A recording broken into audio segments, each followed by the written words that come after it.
Você já viu alguém cavar a própria cova com uma pá feita de deboche, arrogância e vídeos postados na internet? Pois bem, se você ainda não viu, hoje vai assistir de camarote. Porque o caso de Ítalo Santos não é só mais um escândalo de influenciador que perdeu a linha. É um espetáculo grotesco de como a vaidade, a impunidade e a exposição desenfreada podem transformar um perfil de Instagram em um campo minado. E agora, meu querido fofoqueiro de elite, sim, é assim que vou te chamar daqui pra frente.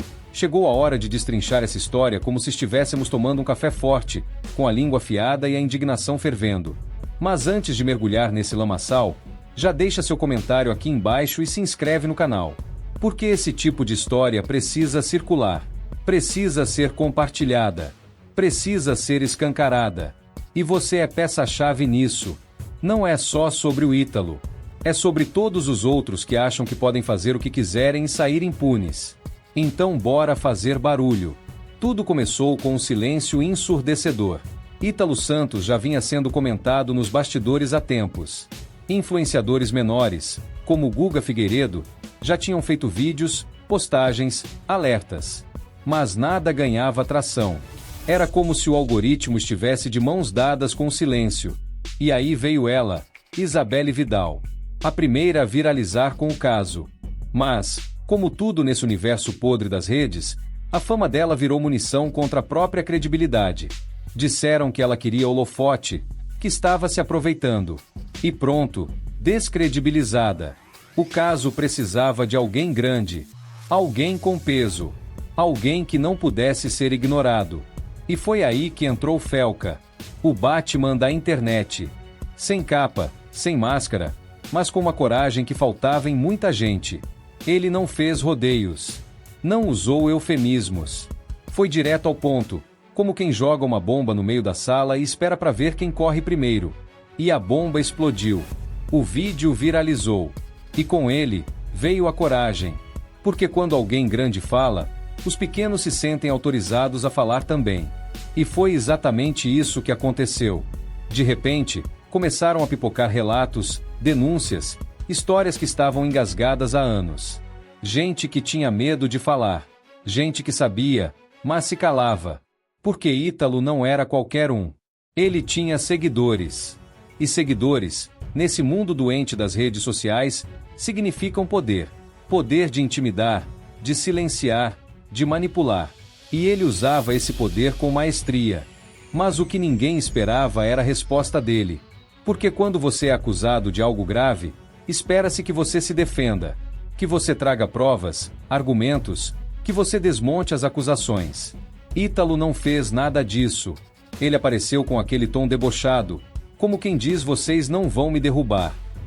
E o que ele entregou foi uma verdadeira arregada. Um homem barbado, acusado de coisas seríssimas, que ao invés de se defender com fatos, com dignidade, preferiu fazer piadinha. Me dá uma folga amanhã, tá bom? Só uma folga para eu comemorar meu aniversário em paz. É sério isso? O cara está no meio de uma enxurrada de denúncias, com o nome sendo arrastado por todos os cantos da internet, e a preocupação dele é cantar parabéns sem aparecer nas páginas de fofoca? Isso não é defesa. Isso é fuga. Isso é desespero disfarçado de ironia. E o público percebeu. Porque quando alguém é inocente, ele rebate ponto a ponto. Ele mostra provas. Ele desmonta as acusações. Ítalo não fez nada disso. Ele só pediu um dia de paz. E nem isso ele teve. Como se fosse um presente de aniversário ao contrário, o Instagram de Ítalo Santos caiu. E não foi uma queda qualquer. Foi uma queda simbólica. A plataforma que ele usava para se promover, para manipular, para expor crianças e adolescentes, simplesmente desapareceu. Ninguém sabe ao certo se foi ele que desativou ou se o Instagram finalmente tomou vergonha na cara e derrubou a conta. Mas o que importa é que ela se foi. E com ela, boa parte do poder que ele achava que tinha. Ítalo cresceu em cima de uma rede podre. Uma rede que consome conteúdo de crianças como se fosse entretenimento. Uma rede que aplaude o absurdo. E ele sabia disso. Ele usava isso. Ele se alimentava disso. E fazia questão de mostrar. Diferente de outros casos, como o do Pedido, que agia nas sombras, Ítalo fazia tudo às claras. Gravava, postava, recebia aplausos. E ninguém tinha coragem de dizer o quão absurdo era aquilo.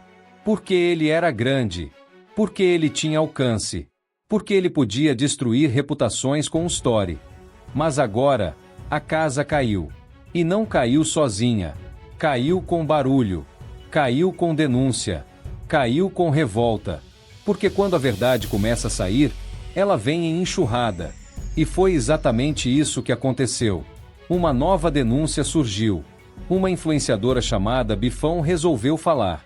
E o que ela disse é de embrulhar o estômago. Segundo ela, Ítalo convenceu uma adolescente a ir para casa dele com o namorado, menor de idade também, e queria que eles trocassem de casal. Sim, você leu certo. Troca de casal. Com menores.